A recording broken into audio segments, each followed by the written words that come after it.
Hello friends, आज हमारा topic है नॉन प्रॉफिट ऑर्गेनाइजेशन। आज हम इसके बारे में डिटेल पढ़ते हैं। आइए देखते हैं आज हमारा टॉपिक में क्या क्या पढ़ेंगे। आज हम पढ़ेंगे meaning of non profit organisation, features of non profit organisation, non profit organisation और प्रॉफिट अर्निंग ऑर्गेनाइजेशन में क्या डिफरेंस है, रिसिप्ट एंड पेमेंट अकाउंट क्या होता है, रिसिप्ट एंड पेमेंट अकाउंट और कैश बुक में क्या डिफरेंस है, meaning and features of income and expenditure account, difference between income and expenditure account and profit and loss account, difference between receipt and payment account and income and expenditure account, और last में हम पढ़ेंगे preparation of income and expenditure account और balance sheet कैसे तैयार करते हैं। Receipt and payment account हमारे पास दिया रहेगा और एडिशनल इन्फॉर्मेशन हमारे पास दिया रहेगा और उसको देखकर हमें बनाना क्या होगा, income and expenditure account and balance sheets. ठीक है, आइए शुरू करते हैं। सबसे पहले हम बात करते हैं meaning of non profit organisation. ठीक है, सबसे पहले हम बात करते हैं meaning of not for profit organisation. इसी को हम क्या बोलते हैं, नॉन प्रॉफिट ऑर्गेनाइजेशन भी बोलते हैं। तो याद रखना, नाम से ही लग रहा है नॉन प्रॉफिट ऑर्गेनाइजेशन वो ऑर्गेनाइजेशन होता है जिसका जो मेन मोटिव होता है वो प्रॉफिट अर्न करना नहीं होता है। इनका मेन मोटिव क्या होता है, सर्विस देना। सर्विस किसको देना, अपने मेंबर को देना, सोसाइटी को देना। रिलीजन, एजुकेशन, लिटरेचर, आर्ट और कल्चर को प्रमोट करना विदाउट प्रॉफिट ऑब्जेक्टिव। मैं ये नहीं कहता कि इनका प्रॉफिट अर्न ये नहीं करते, ये प्रॉफिट अर्न करते हैं, तभी तो क्या हो सकता है, ये अपने एसेट का, ये अपने ऑपरेशन को मेंटेन कर पाएंगे। लेकिन इनका मेन मोटिव अर्निंग करना नहीं होता। जो भी प्रॉफिट होता है उसे ये किस नाम से बोलते हैं, सरप्लस बोला जाता है। एनपीओ को जो भी प्रॉफिट होता है उसे हम क्या बोलते हैं, सरप्लस। और ये सरप्लस मेंबर में डिस्ट्रीब्यूट ना होके जिस मोटिव से, जिस ऑब्जेक्टिव से एनपीओ का सेटअप किया गया है उस मोटिव के लिए क्या किया जाता है, एक्सपेंस किया जाता है। तो याद रखना, जो सरप्लस होता है ना, वो मेंबर के बीच में डिस्ट्रीब्यूट नहीं होता। वो क्या होता है, जिस एक्टिविटी के लिए हमने ऑर्गेनाइजेशन बनाया है उस एक्टिविटी को प्रमोशन के लिए एक्सपेंस किया जाता है, यूज़ किया जाता है। एग्जाम्पल क्या होंगे, जितने भी स्कूल होते हैं, जितने भी कॉलेज होते हैं, जितने भी यूनिवर्सिटी होते हैं, ये सब के सब क्या होते हैं, एनपीओ होते हैं। मंदिर, मस्जिद, गुरुद्वारा, चर्च, ये भी क्या होते हैं, एनपीओ होते हैं। Hospital, library, charitable trust, nursing home, chamber of commerce, trade union, medical council of India, institute of chartered account of India, ये सब के सब या तो सोसाइटी या फिर किसी ट्रस्ट के अंदर बनाए जाते हैं।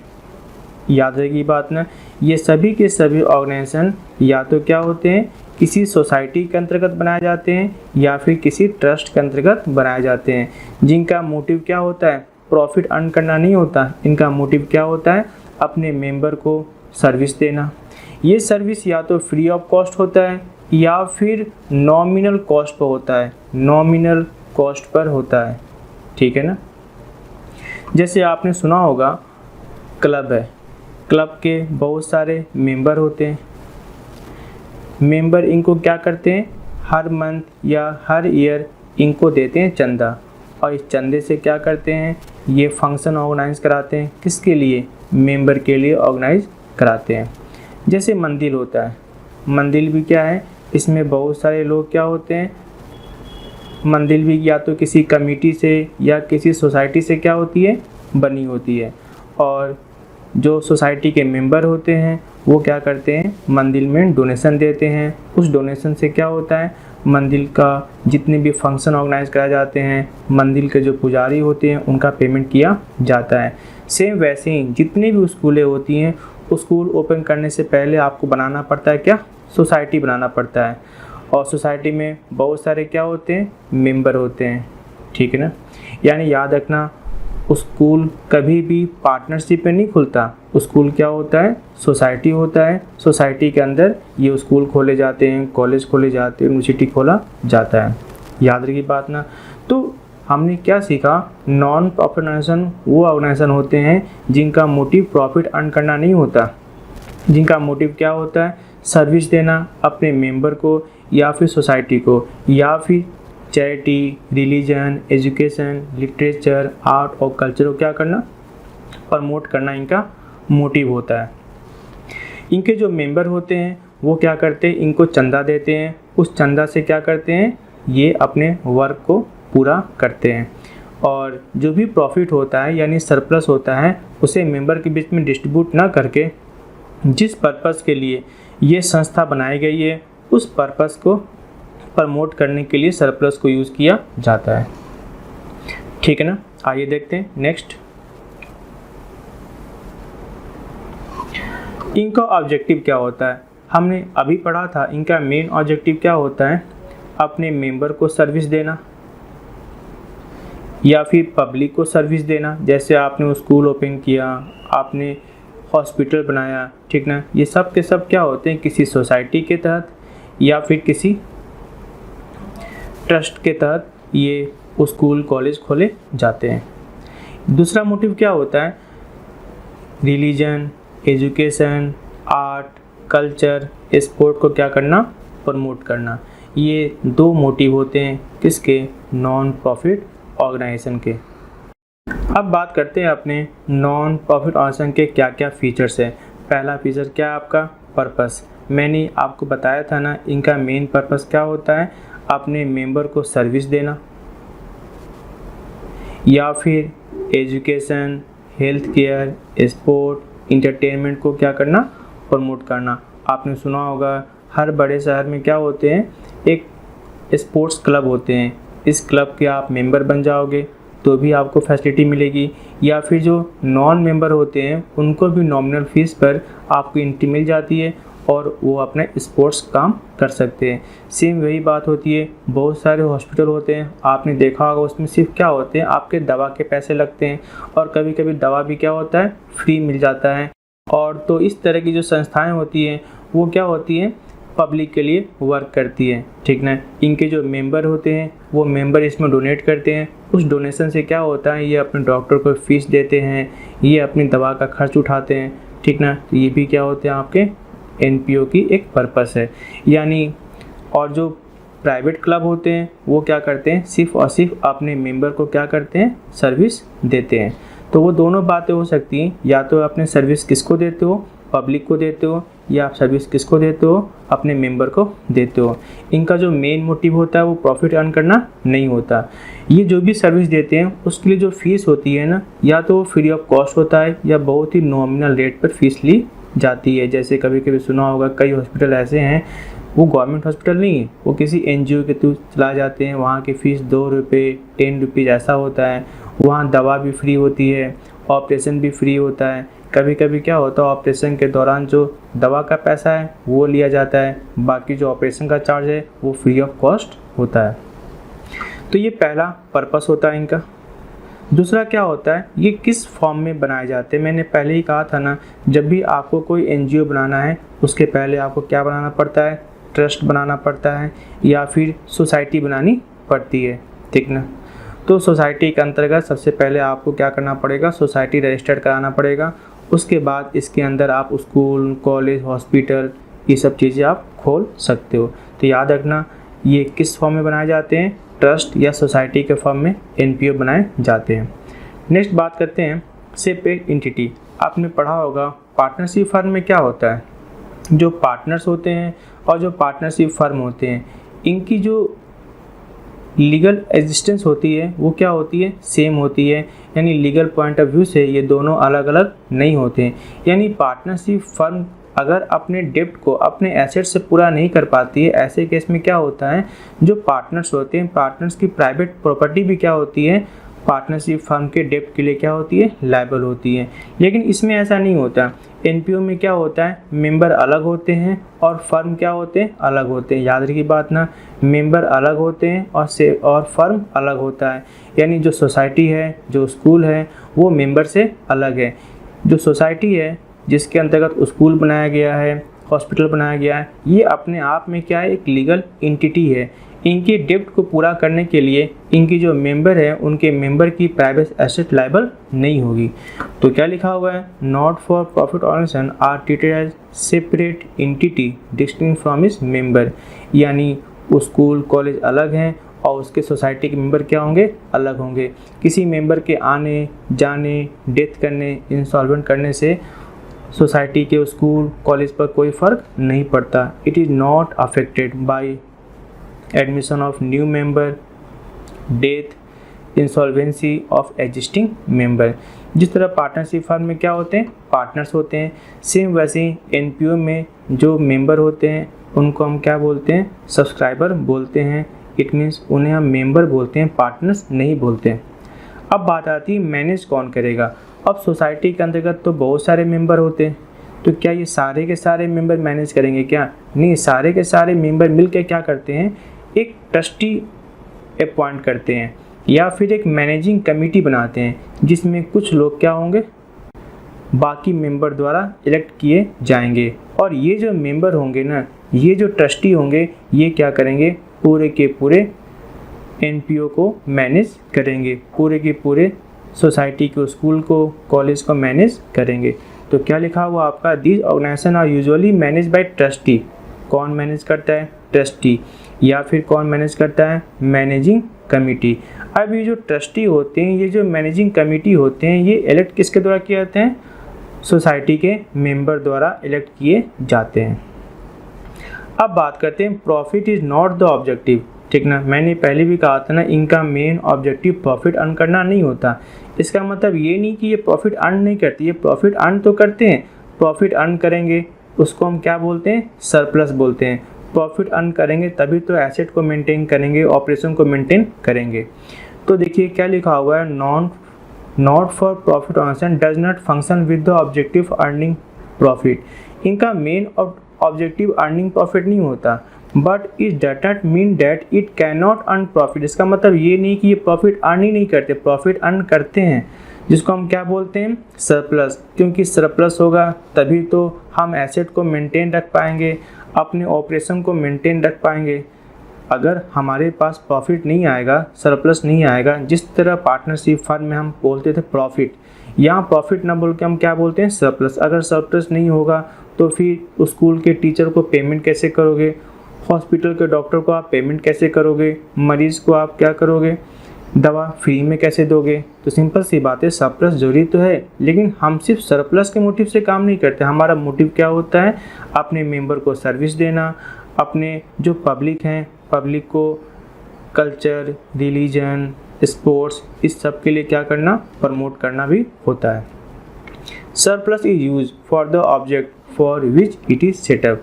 जो सरप्लस होता है उसका यूज़ किसके लिए किया जाता है, जिस पर्पज़ से आपने ऑर्गेनाइजेशन को सेटअप किया है, उस ऑब्जेक्ट को पूरा करने के लिए आप क्या करते हो, सरप्लस यूज़ करते हो। ये सरप्लस मेंबर के बीच में डिस्ट्रीब्यूट नहीं किया जाता। याद रखिए बात ना, ये सरप्लस क्या होता है, जो जिस पर्पज़ से आपने एनपीओ को क्या किया है, सेटअप किया है, उस पर्पज़ को पूरा करने के लिए सरप्लस को यूज़ किया जाता है। अब बात आती है 6, मेजर सोर्स ऑफ इनकम। किसी भी एनपीओ के लिए मेजर सोर्स क्या होता है, किस किस से हमारे पास, क्योंकि बिना सोर्स का तो काम कैसे चलेगा। देखिए ये सोर्स कहाँ कहाँ से आते हैं। इसको जो मेंबर होते हैं, मेंबर क्या करते हैं, चंदा देते हैं। कभी कभी बाहरी आदमी भी क्या करते हैं, डोनेशन देते हैं। गवर्नमेंट भी कभी कभी आपको क्या करता है, फाइनेंशियली हेल्प करता है। या फिर आपके पास जो पैसा आता है उसे आप क्या करते हो, इन्वेस्ट कर देते हो। उस इन्वेस्टमेंट से भी क्या होता है, आपके पास पैसा आता है। तो ये सारे के सारे मेन सोर्स हैं। हम इनके बारे में डिटेल में पढ़ेंगे, डोनेशन के बारे में, सब्सक्रिप्शन के बारे में, इन्वेस्टमेंट के बारे में आगे। आइए देखते हैं नेक्स्ट। अब बात ये है कि नॉन प्रॉफिट ऑर्गेनाइजेशन और प्रॉफिट अर्निंग। अब बात ये है कि non profit organisation and profit earning organisation में क्या डिफरेंस है।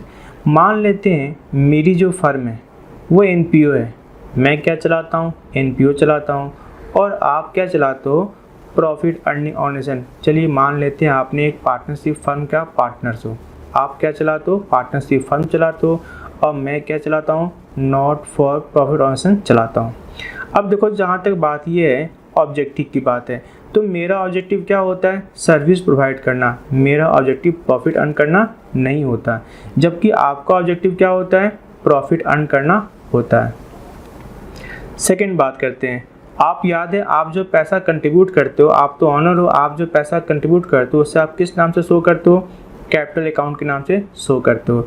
लेकिन मैं जो हूँ ना, मैं इसके जो मेंबर पैसा क्या करते हैं, कंट्रीब्यूट करते हैं, उससे हम किस नाम से बोलते हैं, कैपिटल फंड के नाम से बोलते हैं। यानी प्रॉफिट अर्निंग ऑर्गेनाइजेशन में उससे हम किस नाम से शो करते हैं, कैपिटल अकाउंट के नाम से शो करते हैं। यहाँ पर किस नाम से शो होता है, कैपिटल फंड के नाम से शो होता है। इसमें क्या क्या होता है, लाइफ मेंबरशिप फीस, इसके बारे में हम आगे पढ़ेंगे डिटेल में। वैसे मैं नॉर्मली बता देता हूँ, कभी कभी मेंबर ये चाहते हैं कि उनसे एक लमसम अमाउंट ले लिया जाए और वो लाइफ टाइम के लिए क्या होंगे, उस संस्था के मेंबर बन जाएंगे। तो वो क्या करते हैं, एक लमसम अमाउंट पे कर देते हैं उसके जो मेंबर होते हैं। लेगेसी क्या होता है, कभी कभी क्या होता है, कोई पर्सन अपने वसीयत में ये लिख जाता है कि उसके मरने के बाद उसके कुछ पैसे का कुछ पोर्शन या उसकी प्रॉपर्टी का कुछ पोर्शन किसी एनजीओ को डोनेट कर दिया जाए। तो एनजीओ के लिए वो अमाउंट क्या होता है, लेगेसी होता है। और क्या होता है, सरप्लस, एनजीओ ने जो वर्क किया है उससे जो मिलने वाला प्रॉफिट होता है। याद है ना, पार्टनरशिप फर्म में प्रॉफिट क्या होता था, कैपिटल में ऐड होता है। सेम वैसे ही यहाँ पर क्या होता है, कैपिटल फंड में ऐड होता है। तो कैपिटल फंड में ये सारी बातें होती है, life membership fees, legacy, surplus, member ने जो कंट्रीब्यूशन करते हैं हर मंथ हर साल, वो सारे के सारे क्या होते हैं, कैपिटल फंड में ऐड किए जाते हैं। यानी एनपीओ में कैपिटल फंड होता है और अदर फर्म में क्या होता है, कैपिटल अकाउंट होता है। अब बात करते हैं फाइनेंशियल स्टेटमेंट। आपने 11वीं क्लास में पढ़ा था, जब आप बनाते थे फाइनेंशियल स्टेटमेंट, तो आप जो 11वीं क्लास में आप पढ़ रहे थे ना, वो क्या था, आपका प्रॉफिट अर्निंग ऑर्गेनाइजेशन था। आप बनाते क्या थे, ट्रेडिंग अकाउंट, आप बनाते क्या थे, profit loss account and balance sheet. अगर आप में का मैन्युफैक्चरिंग कंसर्न है तो आप क्या बनाते हो, मैन्युफैक्चरिंग अकाउंट भी बनाते हो। लेकिन मैं तो क्या हूँ, मैं चलाता हूँ एनपीओ, मैं ट्रस्टी हूँ, तो मैं क्या बनाऊँगा, रिसीप्ट एंड पेमेंट अकाउंट बनाऊँगा, इनकम एंड एक्सपेंडिचर अकाउंट बनाऊँगा और बैलेंस शीट बनाऊँगा। हम इनके बारे में डिटेल पढ़ेंगे, रिसीप्ट एंड पेमेंट अकाउंट क्या होता है, इनकम एंड एक्सपेंडिचर अकाउंट क्या होता है और बैलेंस शीट क्या होता है, ठीक है ना। अब बात करते हैं नेक्स्ट, डिस्ट्रीब्यूशन ऑफ प्रॉफिट की बात करते हैं। यहाँ पर क्या होता है, जो भी सरप्लस होता है, जो भी डेप्ट शीट होता है, not distributed among the member. मैंने कहा था ना, जो भी प्रॉफिट होगा, जो भी लॉस होगा, अगर पार्टनरशिप फर्म होता है तो किस में जाता है, पार्टनर्स के बीच में जाता है। लेकिन यहाँ पर पता है ना, चाहे प्रॉफिट हो चाहे लॉस हो, ये क्या होता है, कैपिटल फंड में ऐड या फिर डिडक्ट कर दिया जाता है, ये मेंबर के बीच में डिस्ट्रीब्यूट नहीं होता। नेक्स्ट देखते हैं अपने सरप्लस। जिस तरह आप क्या बनाते हो, ट्रेडिंग और प्रॉफिट लॉस अकाउंट, तो आपका क्या निकलता है, नेट प्रॉफिट या नेट लॉस। लेकिन हम जो बनाते हैं ना, इनकम एंड एक्सपेंडिचर, अगर इनकम साइड अधिक है तो हमारा क्या निकल के आएगा, सरप्लस। अगर हमारा एक्सपेंडिचर साइड अधिक है तो हमारा क्या निकल के आएगा, डेप्ट शीट। और अगर प्रॉफिट अर्निंग फर्म की बात करें तो वहाँ पर क्या निकल के आता है, नेट प्रॉफिट और नेट लॉस। समझ में आई बात ना। हमारा जो प्रॉफिट होता है उसे हम किस नाम से बोलते हैं, सरप्लस। लॉस को किस नाम से बोलते हैं, डेप्ट शीट। और आप क्या बोलते हो, नेट प्रॉफिट और नेट लॉस बोलते हो। आइए देखते हैं नेक्स्ट। पहली बात ये कि अगर जो एनपीओ है वो प्रॉफिट मोटिव से वर्क नहीं करता, फिर फाइनेंशियल स्टेटमेंट बनाने की ज़रूरत ही क्या है। जब उससे प्रॉफिट से कोई मतलब ही नहीं है तो फिर वो फाइनेंशियल स्टेटमेंट क्यों बनाएगा। मेरी बात सुना, दो वजह होते हैं। उसके मेंबर ये चाहते हैं कि उन्हें पता चले साल के अंत में कि जो संस्था के वो मेंबर हैं उसकी क्या फाइनेंशियल पोजीशन है। या फिर अगर आप चाहते हो गवर्नमेंट से क्या करना, हेल्प चाहिए, गवर्नमेंट से आपको फाइनेंशियल डोनेशन चाहिए। ऐसे केस में क्या होता है, अगर आप फाइनेंशियल स्टेटमेंट बनाओगे तभी क्या होगा, गवर्नमेंट आपको फाइनेंशियली हेल्प करेगी। तो दो वजह होते हैं, एक तो किसके लिए, मेंबर ये चाहते हैं कि जिस संस्था के वो मेंबर है उनका फाइनेंशियल पोजीशन क्या है उनको पता चले। दूसरी बात ये है कि अगर आप गवर्नमेंट से हेल्प लेना चाहते हो, दूसरी बात ये है कि अगर आप गवर्नमेंट से हेल्प लेना चाहते हो तो आपको क्या करना पड़ता है, गवर्नमेंट को शो करना पड़ता है अपनी फाइनेंशियल पोजीशन। इसमें तीन बातें होती हैं, एक तो क्या होता है रिसीप्ट एंड पेमेंट अकाउंट, दूसरा होता है इनकम एंड एक्सपेंडिचर अकाउंट, और थर्ड होता है आपके पास बैलेंस शीट। हम इन सब के बारे में अलग अलग पढ़ेंगे। रिसीप्ट एंड पेमेंट अकाउंट क्या होता है, इनकम एंड एक्सपेंडिचर अकाउंट क्या होता है, और बैलेंस शीट क्या होता है। सबसे पहले हम बात करते हैं रिसीप्ट एंड पेमेंट अकाउंट के बारे में। आइए देखते हैं रिसीप्ट एंड पेमेंट अकाउंट। तो रिसीप्ट एंड पेमेंट अकाउंट, चलो मान लेते हैं मैं एनपीओ का अकाउंटेंट हूँ और आप किसके अकाउंटेंट हो, पार्टनरशिप फर्म के अकाउंटेंट हो। तो आप जो भी कैश आता है, जो भी कैश जाता है, उसके लिए आप क्या बनाते हो, कैश बुक बनाते हो। कैश बुक तो मैं भी बनाता हूँ। कैश बुक में आपको ध्यान है हम बातें क्या करते हैं, जो भी हमारे पास कैश आता है उससे हम क्या करते हैं, डेट वाइज लिखते जाते हैं। किस दिन किस पर्पज़ से कैश आया, किस दिन किस पर्पज़ से कैश गया, ठीक ना। नेक्स्ट डे फिर किस पर्पज़ से कैश आया, किस पर्पज़ से कैश चला गया। यानी कैश बुक तो दोनों लोग बनाएंगे, चाहे वो नॉन प्रॉफिट ऑर्गेनाइजेशन हो, चाहे वो पार्टनरशिप फर्म हो। अब सुनो, ये जो रिसीप्ट एंड पेमेंट अकाउंट है ना, वो सिर्फ कौन बनाएगा, एनपीओ। तो याद रखना कैश बुक तो दोनों लोग बनाएंगे, लेकिन जो बात किसकी होगी, रिसीप्ट एंड पेमेंट की बात होगी, तो वो सिर्फ और सिर्फ कौन बनाएगा, एनपीओ बनाएगा। तो जो रिसीप्ट एंड पेमेंट अकाउंट होता है वो कैश बुक का समरी होता है। जैसे मान लो कैश बुक में क्या होता है, आपने सेल किया कितने का, 5 रुपीज़ का। नेक्स्ट मंथ आपने कितना किया, 2 रुपीज़ का। नेक्स्ट मंथ आपने कितना किया, 7 रुपीज़ का। नेक्स्ट मंथ आपने कितना किया, 1 रुपीज़ का। तो ये इन्फॉर्मेशन तो आपने डेट वाइज लिखा होगा। और ये जो बनता है ना रिसीप्ट एंड पेमेंट अकाउंट, ये बनता है ईयर एंड, साल के अंत में बनता है। और ये कैश बुक का समरी होता है, यानी आप ये देखोगे हमारे पास कुल सेल से कितना पैसा आया। कुल मेरे पास सेल से कितना पैसा आया, 10 रुपीज़। कुल मेरे पास सेल से कितना रुपीज़ आया, 10 रुपीज़ आया। तो जो एनपीओ होता है वो क्या होता है, आपका कैश बुक का समरी होता है। यानी ये डेट वाइज नहीं बनाया जाता, ये बनाया जाता है कब, साल के अंत में। टोटल कैश कितना आया सेल से, टोटल कैश कितना गया परचेज से, टोटल सैलरी मैंने कितना पे किया, टोटल कमीशन मुझे कितना मिला। लेकिन यहाँ पर जो भी परचेज है, सेल है, वो सब के सब कैसे लिखे जाते हैं, डेट वाइज लिखा जाता है। तो रिसीप्ट एंड पेमेंट अकाउंट क्या हम बोल सकते हैं, कैश बुक का समरी होता है। इसमें क्या बातें लिखी जाती है, सभी तरह के कैश लिखे जाते हैं, चाहे वो कैपिटल नेचर का हो, चाहे वो रेवेन्यू नेचर का हो, चाहे वो नेक्स्ट ईयर का हो, चाहे वो प्रीवियस ईयर का हो, चाहे वो करंट ईयर का हो। हमें मतलब सिर्फ कैश है, कैश आ रहा है तो कहाँ लिखेंगे, रिसिप्ट कॉलम में लिखेंगे।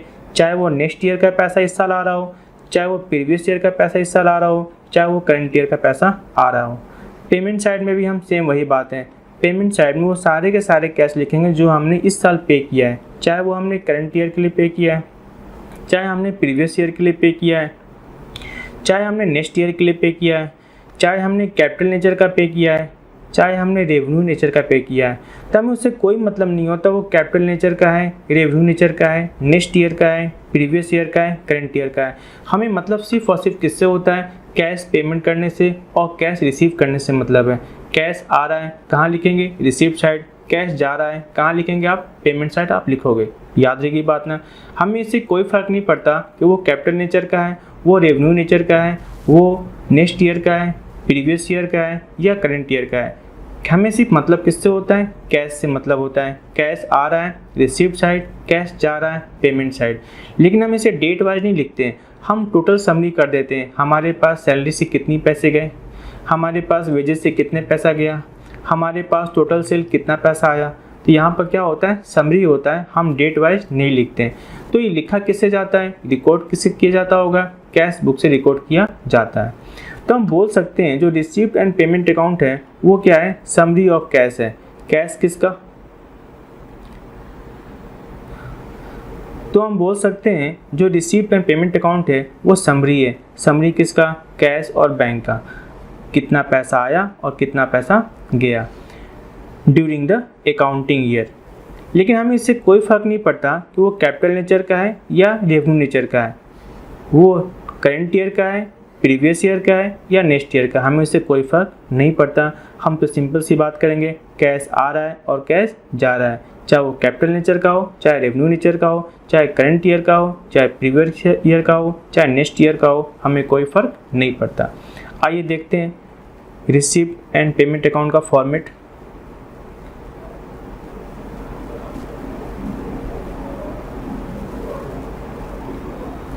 ठीक है, ये हो गया आपका रिसीप्ट एंड पेमेंट अकाउंट का फॉर्मेट।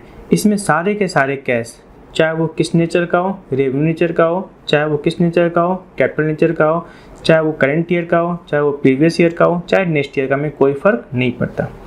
अब देखो, सबसे पहले इसमें क्या होगा? ओपनिंग बैलेंस होगा। Opening balance cash in hand, cash and bank, और ये बैलेंस क्या हो सकता है? निगेटिव भी हो सकता है। तो निगेटिव क्या होगा आपका? ओवरड्राफ्ट, ठीक ना। यानी ये हमारा ओपनिंग बैलेंस है। ओपनिंग क्या हो सकता है?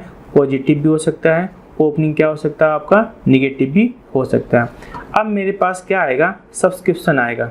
सब्सक्रिप्शन यानी जो मेंबर हमें चंदा पे करते हैं, वो हो सकता है प्रीवियस ईयर का भी हो सकता है करंट ईयर का हो सकता है नेक्स्ट ईयर का हो। और हमारे पास क्या आएगा? डोनेशन आएगा, एंट्रेंस या एडमिशन फ़ीस आएगा। जब कोई नया मेंबर एडमिट होगा तो क्या करेगा? एडमिशन फ़ीस पे करेगा। हमने जो न्यूज़पेपर परचेज़ किया था वो पुराना हो गया, उससे हमने रद्दी के भाव बेच दिया, कैश आएगा। इंटरेस्ट ऑन इन्वेस्टमेंट, इन्वेस्टमेंट से जो मुझे इंटरेस्ट क्या हुआ है? रिसीव हुआ है। Interest received, miscellaneous receipt, life membership fees, subscription for specific purpose, donation for specific purpose. हम इन सब के बारे में डिटेल पढ़ेंगे आगे। लेगेसी, लेगेसी मैंने बताया था, लेगेसी क्या होता है? इंडोरमेंट फंड, बताता हूँ इंडोरमेंट फंड क्या होता है। कि अगर कोई बाहरी आदमी या कोई भी आपको यानी एनजीओ को कोई फंड देता है, एनजीओ को कोई फंड देता है और ये बोलता है कि इस फंड को आप इन्वेस्ट करोगे, इस फंड को आप क्या करोगे? इन्वेस्ट करोगे, और उस इन्वेस्टमेंट से जो इंटरेस्ट निकल के आएगा उसी इंटरेस्ट को आप क्या करोगे? जिस पर्पस के लिए मैंने दिया है उस पर्पस के लिए आप यूज़ करोगे। इस तरह के फंड को हम क्या बोलते हैं? इंडोरमेंट फंड बोलते हैं। फिर से मेरी बात सुनना, मैं क्या बोल रहा हूँ। अगर एनजीओ को किसी पर्सन ने कोई फंड दिया है और ये बोला है कि इस फंड को आप इन्वेस्ट करोगे और इन्वेस्टमेंट से जो इंटरेस्ट निकल के आएगा उसी इंटरेस्ट को आप यूज़ करोगे जिस पर्पस के लिए मैंने ये पैसा दिया है, तो इस तरह के फंड को हम क्या बोलते हैं? इंडोरमेंट फंड बोलते हैं। इस तरह के फंड से एक रेगुलर इनकम हर साल आते रहती है। डोनेशन फॉर स्पेसिफिक पर्पस, यानी मैंने किसी स्पेसिफिक पर्पस से डोनेशन दिया है तो आप इस डोनेशन को सिर्फ उसी पर्पस से आप यूज़ करोगे। Sale of fix asset, received on account of specific fund, match fund, prize fund. हम इनके बारे में भी आगे पढ़ेंगे, मैच फंड के बारे में, प्राइज फंड के बारे में, ठीक ना। मेरी बात सुनना, अगर मैंने आपको मैच फंड दिया है तो इस मैच फंड का यूज़ सिर्फ और सिर्फ किसके लिए होगा? मैच के लिए यूज़ होना चाहिए। अगर मैंने आपको प्राइज फंड दिया है तो इसका पैसा का यूज़ सिर्फ और सिर्फ प्राइज डिस्ट्रीब्यूशन के लिए होना चाहिए। तो इनडायरेक्टली तो हम ये बात कर सकते हैं, इस साइड सिर्फ और सिर्फ क्या आता है? रिसिप्ट आता है। कौन सा रिसिप्ट? चाहे वो रिसिप्ट कैश में हो, चाहे वो रिसिप्ट किस में हो? बैंक में हो, चाहे वो करंट ईयर का हो, चाहे वो प्रीवियस ईयर का हो, चाहे वो नेक्स्ट ईयर का हो, चाहे वो क्या हो? कैपिटल नेचर का हो, चाहे वो रेवेन्यू नेचर का हो। हमें उससे कोई मतलब नहीं होता है। हमें मतलब किससे होता है? कैश से मतलब आ रहा है। कैश आ रहा है तो कहाँ लिखेंगे? रिसिप्ट साइड लिखेंगे।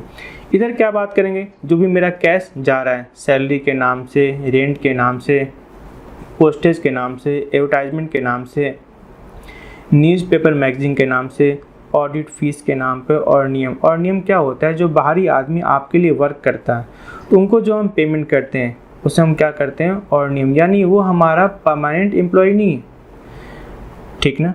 जैसे हमारे स्कूल है, हमारे स्कूल में क्या हो गया? कोई गेस्ट लेक्चर देने आ गया तो उससे हम जो पैसा पे करते हैं उसे हम क्या बोलते हैं? और नियम बोलते हैं। Municipal tax, price distributed, office expense, यानी इधर हम सारे के सारे हम किसकी बात करेंगे? उसकी बात करेंगे जहां हमारा पैसा क्या हो रहा है, जा रहा है, चाहे वो करंट ईयर का हो, चाहे वो प्रीवियस ईयर का हो, चाहे वो नेक्स्ट ईयर का, हमें उससे कोई फ़र्क नहीं पड़ता, पैसा जा रहा है इस साल, हम यहाँ पे लिखेंगे। चाहे वो कैपिटल नेचर का हो, चाहे वो रेवेन्यू नेचर का हो, हमें कोई फ़र्क नहीं पड़ता। हमें सिर्फ किसकी बात करनी है, इस साल जो भी पैसा जा रहा है, यानी ड्यूरिंग करेंट ईयर आपका जो भी पैसा जा रहा है, वजह चाहे कैपिटल हो, चाहे रेवेन्यू हो, आप पेमेंट चाहे करंट ईयर का कर रहे हो, चाहे प्रीवियस ईयर का कर रहे हो, चाहे नेक्स्ट ईयर का कर रहे हो कब, करंट ईयर में। इस साल जो भी आप पेमेंट करोगे इस साइड शो करोगे, जो भी आप रिसिप्ट शो करोगे इस साइड शो करोगे। अंत में क्या निकलेगा, बैलेंस। बैलेंस या तो क्या निकलेगा इस साइड, या बैलेंस क्या निकलेगा इस साइड। अगर रिसिप्ट साइड अधिक है, आना अधिक है, तो बैलेंस क्या होगा आपका, इस साइड दिखेगा। अगर आपका पेमेंट साइड अधिक है तो बैलेंस कहाँ दिखेगा आपका, इस साइड दिखेगा। ठीक है ना। आइए देखते हैं नेक्स्ट। अब ये जो बैलेंस है ये कहाँ जाएगा, ये आपका जाएगा बैलेंस शीट में एसेट साइड, और ये कहाँ जाएगा आपका बैलेंस शीट में कहाँ जाएगा आपका, लायबिलिटी साइड जाएगा। ठीक है ना। ये जो ओपनिंग बैलेंस है ये पॉजिटिव बैलेंस है, तो ये कहाँ दिख रहा होगा आपके बैलेंस शीट में एसेट साइड में दिख रहा होगा। ये जो ओपनिंग बैलेंस है निगेटिव, ये कहाँ दिख रहा होगा, बैलेंस शीट में किस साइड दिख रहा होगा, लायबिलिटी साइड में दिख रहा होगा। ये ओपनिंग बैलेंस शीट का अमाउंट है, और ये कौन सा अमाउंट है, क्लोजिंग बैलेंस शीट का अमाउंट है, यानी साल के अंत में जो बैलेंस शीट बचेगा उसमें ये वाला बैलेंस कहाँ जाएगा, एसेट साइड, और ये वाला बैलेंस कहाँ जाएगा आपका, लायबिलिटी साइड जाएगा। आइए देखते हैं नेक्स्ट।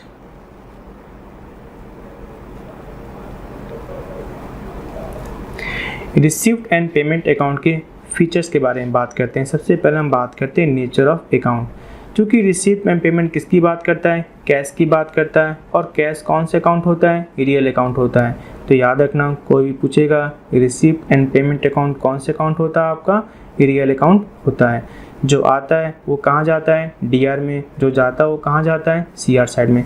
तभी तो रिसीव्ड साइड आप क्या रिकॉर्ड करते हो, आने वाला कैश, और पेमेंट साइड आप क्या रिकॉर्ड करते हो, जाने वाला कैश रिकॉर्ड करते हो। तो नेचर ऑफ अकाउंट की अगर बात करें तो रिसीव्ड एंड पेमेंट अकाउंट कौन सा अकाउंट होता है, आपका रियल अकाउंट होता है।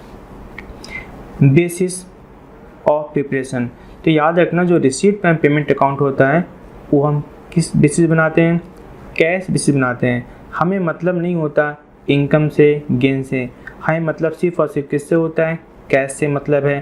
कैश बेसिस, कैश आएगा कहाँ लिखेंगे, रिसीव्ड साइड, कैश जाएगा कहाँ लिखेंगे, अपने पेमेंट साइड शो करेंगे।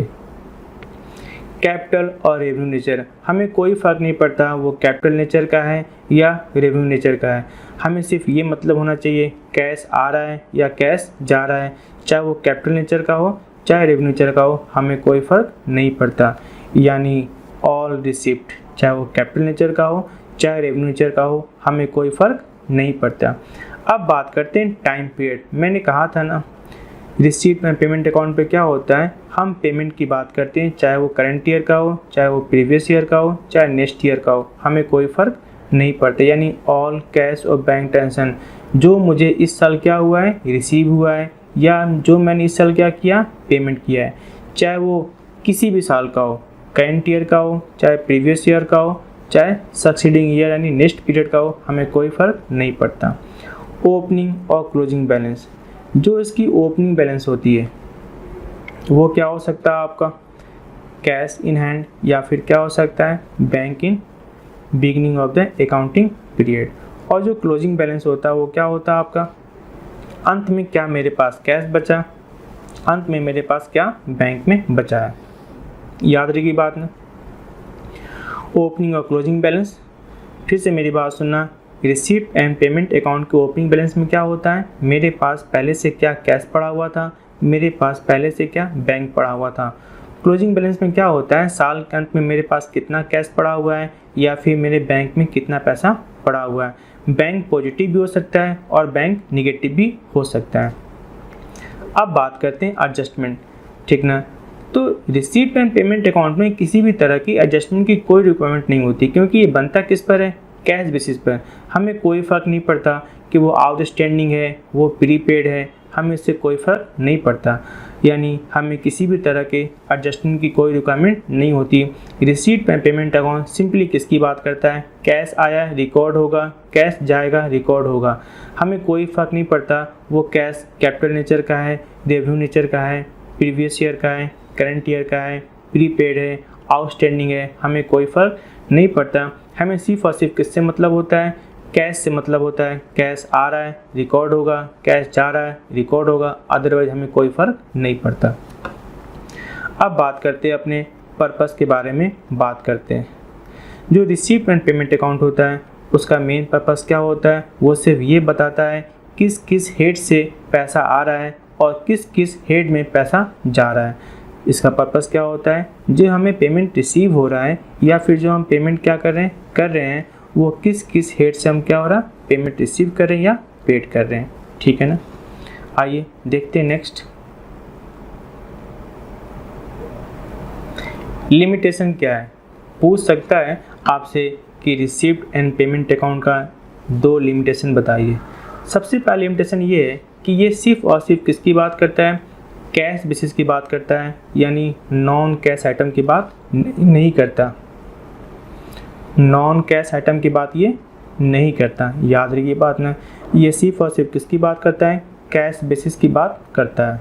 सेकंड देखिएगा, सेकंड क्या कहता है? ये कोई हमारे पास इनकम एक्सपेंस का कंप्लीट इंफॉर्मेशन नहीं देता, ये सिर्फ और सिर्फ उस इनकम एक्सपेंस की बात करता है जिसके लिए मैंने कैश पेमेंट किया है। इनकम एक्सपेंस इन कैश सिर्फ उसका इंफॉर्मेशन देता है, बाकी इनकम एक्सपेंस के बारे में हमें इंफॉर्मेशन नहीं देता। तीसरी बात हम ये कर सकते हैं कि ये रिसीट एंड पेमेंट अकाउंट से हमारे पास फाइनेंशियल पोजीशन के बारे में जजमेंट हम नहीं कर सकते। समझ में आई बात ना? मैंने कहा रिसीट एंड पेमेंट अकाउंट के हेल्प से हम एनपीओ के फाइनेंशियल पोजीशन का जजमेंट नहीं कर सकते, क्योंकि ये सिर्फ और सिर्फ किसकी बात करता है?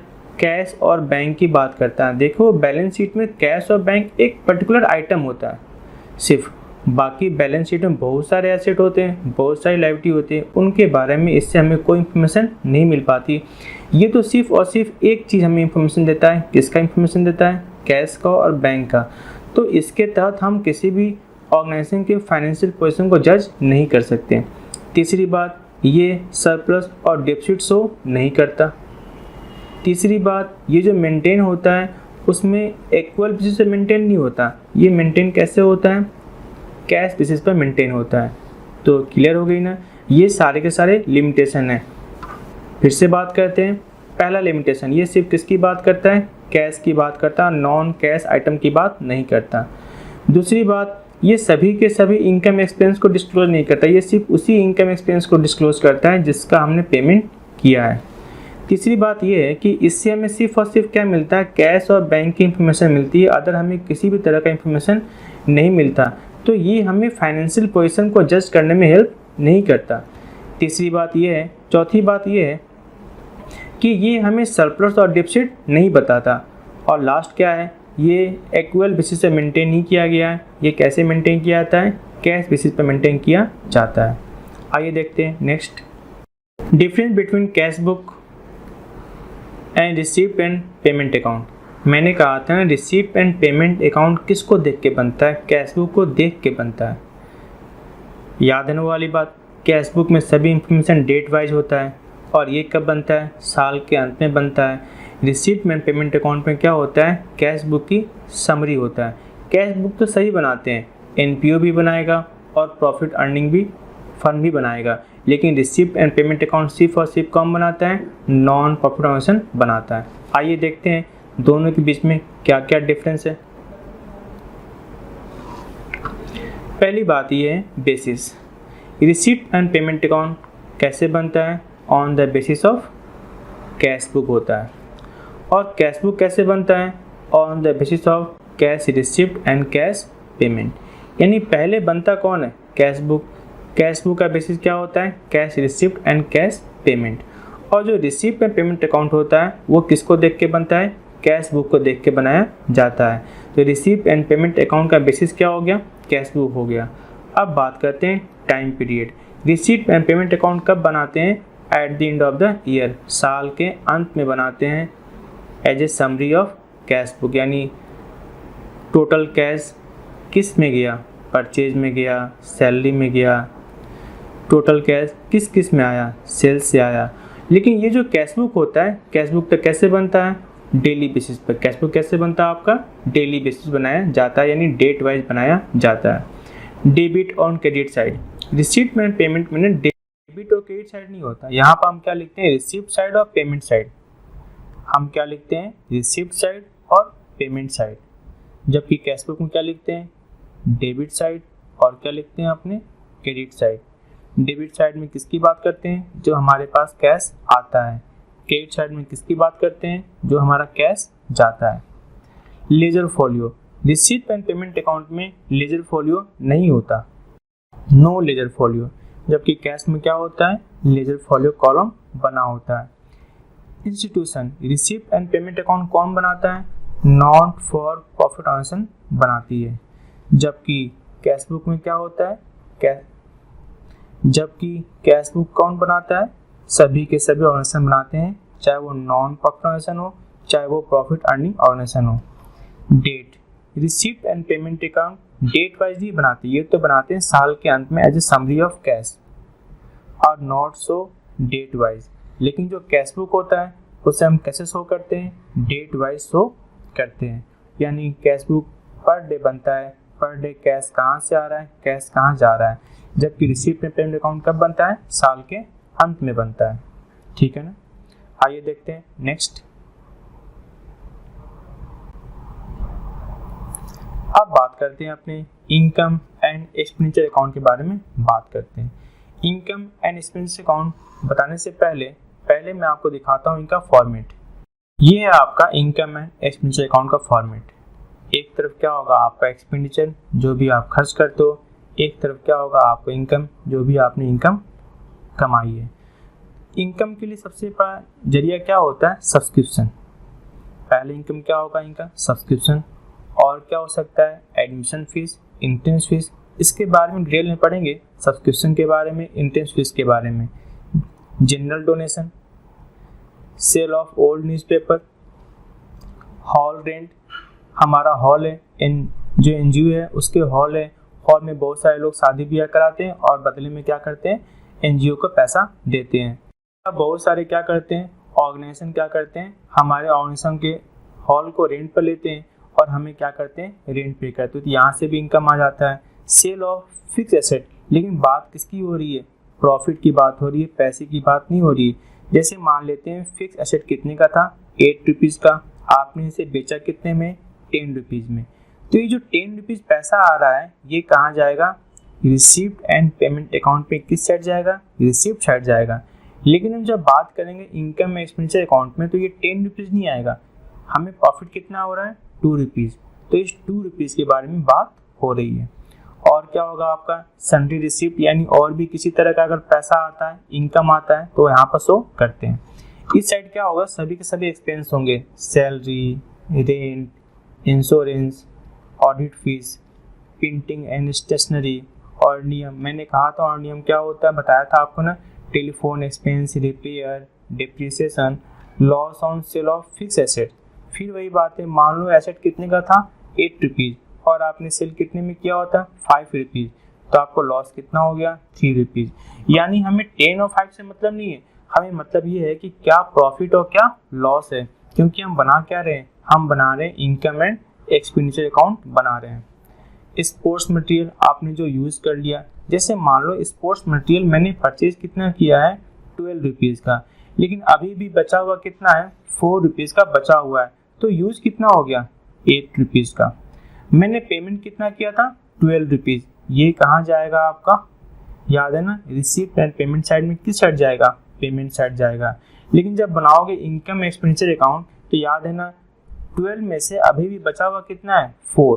तो ये जाएगा 4 बैलेंस शीट में। ये बचा हुआ है कहाँ जाएगा? बैलेंस शीट में, एसेट साइड। और जो एक्सपेंस है वो कितना है? 8 रुपीज़ का एक्सपेंस है। 8 रुपीज़ यूज हो गया है, 8 रुपीज़ का स्पोर्ट्स मटेरियल यूज हो गया। तो कहाँ जाएगा यहाँ पर? ये आपका जाएगा एक्सपेंडिचर में जाएगा। अगर आपका इनकम साइड अधिक है तो आपके लिए क्या आएगा, सरप्लस।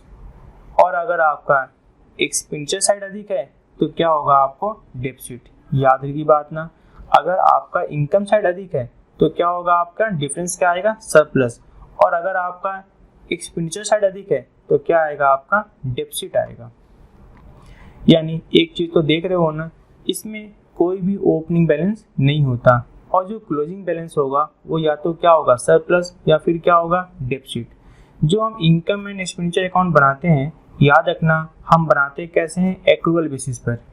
यानी हमें मतलब क्या होता है, सिर्फ इस साल से मतलब होता है इस साल की इनकम क्या है, इस साल का एक्सपेंडिचर क्या है। जैसे मान लेते हैं मैंने किसी को सैलरी पे किया कितना, 10 रुपीज़, जिसमें से 2 रुपीज़ क्या है, नेक्स्ट ईयर के लिए है।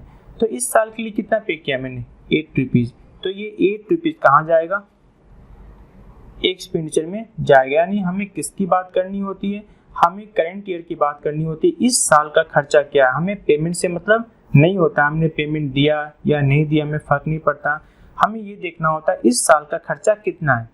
एग्जाम्पल और लेते हैं, मैंने 10 रुपीज़ पे किया है, इस 10 रुपीज़ में से 3 रुपीज़ पिछले साल का है, यानी इस साल के लिए कितना, 7 रुपीज़।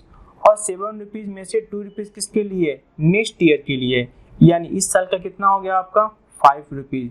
यानी आप क्या सैलरी शो करोगे, 5 रुपीज़ शो करोगे। यानी फिर से बात कर लेते हैं एक बार, आपने 10 रुपीज़ पेमेंट किया तो रिसीट एंड पेमेंट साइड में पेमेंट साइड क्या शो होगा, 10 रुपीज़। लेकिन जब बात एक्सपेंडिचर की बात आएगी तो देखो मैं ये बोल रहा हूँ 10 रुपीज़ में 3 रुपीज़ पिछले साल का था, तो इस साल का आपने कितना पे किया, 7 रुपीज़। अब ये बोल रहा हूँ मैं 7 रुपीज़ में से 2 रुपीज़ अगले साल के लिए, तो इस साल के लिए आपने कितना पे किया है, 5 रुपीज़। अब मैंने कहा ना, हम जब बनाएंगे इनकम एक्सपेंस अकाउंट, हमें मतलब किससे होगा, इस साल के एक्सपेंस से मतलब होगा। पेमेंट करना एक्सपेंस नहीं होता, याद रखना। पेमेंट तो मैंने कितना किया था, 10 रुपीज़, लेकिन 10 रुपीज़ में 3 रुपीज़ किसका था, पिछले साल का था। 2 रुपीज़ किसके लिए, नेक्स्ट ईयर के लिए। तो इस साल का जो आपका एक्सपेंस हो कितना, आपका 5 रुपीज़। तो आपका एक्सपेंडिचर में क्या दिखाओगे आप, 5 रुपीज़ दिखाओगे। तो एक बात और क्लियर हो गई कि इनकम एंड एक्सपेंडिचर अकाउंट बनाते कैसे हैं, एक्रूअल बेसिस बनाते हैं। एक्रूअल बेसिस क्या कहता है, जो जिस साल का एक्सपेंस है उससे हम उस साल क्या करेंगे, शो करेंगे, चाहे हमने पेमेंट करूं चाहे पेमेंट ना करूं। जो जिस साल का इनकम है उसे उस साल शो करेंगे, चाहे रिसीव हो चाहे रिसीव ना हो। अब आइए देखते हैं इनकम एंड एक्सपेंडिचर अकाउंट के बारे में। खाता not for profit organisation are not set up for the purpose of earning profit. ये प्रॉफिट अर्निंग के मोटिव से नहीं बनाया जाता है, इसलिए ये प्रॉफिट लॉस अकाउंट ना बना के ये क्या बनाता है, इनकम एंड एक्सपेंडिचर अकाउंट बनाता है। जो भी डिफरेंस आता है, अगर आपका इनकम साइड अधिक है तो क्या निकलेगा, सरप्लस। और अगर आपका एक्सपेंडिचर साइड अधिक है तो क्या निकल के आएगा, आपका डेफिसिट निकल के आएगा। इनकम और गेन, जो भी आपको इनकम होगा, जो भी आपको गेन होगा, वो कहाँ लिखोगे आप, CR साइड लिखोगे। जो भी आपका एक्सपेंस है, जो भी आपका लॉस है, उसे हम कहाँ लिखेंगे, DR साइड लिखेंगे, ठीक है ना। अगर आपका क्रेडिट साइड अधिक है यानी इनकम साइड अधिक है तो क्या होगा, आपका डिफरेंस क्या आएगा, सरप्लस। और अगर आपका डेबिट साइड अधिक है यानी एक्सपेंस साइड अधिक है तो आपका क्या निकल के आएगा, डेफिसिट। अब चाहे सरप्लस हो चाहे डेफिसिट हो, ये क्या होगा, सरप्लस कैपिटल फंड में ऐड हो जाएगा और जो डेफिसिट है वो क्या हो जाएगा, कैपिटल फंड में लेस हो जाएगा। Income and expenditure account is prepared at the end of the accounting year. हम कब बनाते हैं, end of the accounting year बनाते हैं। और कॉन्सेप्ट कौन से यूज करते हैं, matching revenue receipt with revenue expenses to determine the surplus and deficit. इसका मतलब ये होता है किसी पर्टिकुलर टाइम पीरियड में किसी इनकम को अर्न करने के लिए, फिर से सुनना, किसी पर्टिकुलर टाइम पीरियड में किसी इनकम को अर्न करने के लिए जो आपने खर्च किया है उसे हम क्या करते हैं, उसे लेस कर देते हैं, तब जाके हमारा निकल के आता है हमारे पास क्या सरप्लस है या हमारा क्या डेफिसिट है। याद रखना, मैचिंग कॉन्सेप्ट क्या करता है, किसी पर्टिकुलर टाइम पीरियड में किसी इनकम को अर्न करने के लिए जो भी आपने एक्सपेंस किया है वो एक्सपेंस इस इनकम से लेस होगा तो निकल के आएगा एक्चुअल में क्या सरप्लस है, एक्चुअल में क्या डेफिसिट है। याद रखने बात ही। और दूसरी बात मैंने क्या बताया था, जो इनकम एंड एक्सपेंस अकाउंट होता है वो कैसे बनता है, एक्रूअल बेसिस पे बनाया जाता है। यानी जो जिस साल का एक्सपेंस है उसे उसी साल शो करेंगे, चाहे पेमेंट किया हो चाहे पेमेंट ना किया हो। जो जिस साल का इनकम है उसे उसी साल शो करेंगे, चाहे रिसीव हो चाहे रिसीव ना हो। आइए देखते हैं नेक्स्ट। हम इसे जो बनाते हैं हम कैसे बनाते हैं, एक्रूअल बेसिस पे बनाया जाता है। जो रेवेन्यू एक्सपेंस होता है हम किस साल का देखेंगे, अकाउंटिंग पीरियड इस साल का हम देखेंगे। हमें मतलब नहीं है मैंने पेमेंट किया हो चाहे पेमेंट ना किया हो। मैंने पहले ही कहा था ना आपको, जो जिस साल का एक्सपेंस है उससे हम उस साल शो करेंगे, चाहे पेमेंट करूं चाहे पेमेंट ना करूं। एग्जाम्पल देखते हैं। मैंने इस साल किसी से काम कराया, सैलरी कितना देना है 10 रुपीज़, मैंने अभी तक उसे कितना पे किया है 3 रुपीज़ पे किया है। तो अगर हम बात करें रिसिप्ट एंड पेमेंट साइड में, तो पेमेंट साइड में क्या दिखेगा आपका 3 रुपीज़, क्योंकि मैंने पेमेंट कितना किया 3 रुपीज़। लेकिन एक्चुअल में एक्सपेंस कितना है 10 रुपीज़। जब हम बनाएंगे इनकम एंड एक्सपेंडिचर अकाउंट तो वैसे केस में हमारा जो एक्सपेंस दिखेगा वो एक्सपेंस क्या दिखेगा 10 रुपीज़, क्योंकि मैंने कहा था ना जो जिस साल का एक्सपेंस उसे उस साल ही शो करना चाहिए, चाहे मैंने पेमेंट करूं चाहे पेमेंट ना करूं। सेम वही बात है revenue income for the accounting period. इस साल जो भी मेरी इनकम है उसे हम क्या करेंगे शो करेंगे, चाहे रिसीव हो चाहे रिसीव ना हो। जैसे मान लो मैंने किसी को सेल किया 100 रुपीज़ का ऑन क्रेडिट और अभी तक हमें रिसीव कितना हुआ 30 रुपीज़। तो जब आप बनाओगे रिसीप्ट एंड पेमेंट अकाउंट तो वहाँ रिसीप्ट क्या दिखेगा 30 रुपीज़। लेकिन जब आप बनाओगे इनकम एंड एक्सपेंडिचर अकाउंट तो वैसे केस में आपका जो इनकम होगा, इनकम क्या दिखेगा आपका 100 रुपीज़, ठीक ना। अब किसकी बात करते हैं, अपने नॉन कैश एक्सपेंस की बात करते हैं। तो मैंने कहा था ना ये तो सभी की बात करता है, चाहे वो पेमेंट करूं चाहे पेमेंट ना करूं। इसका मतलब ये है कि हम क्या करेंगे डेप्रिसिएशन को भी शो करते हैं।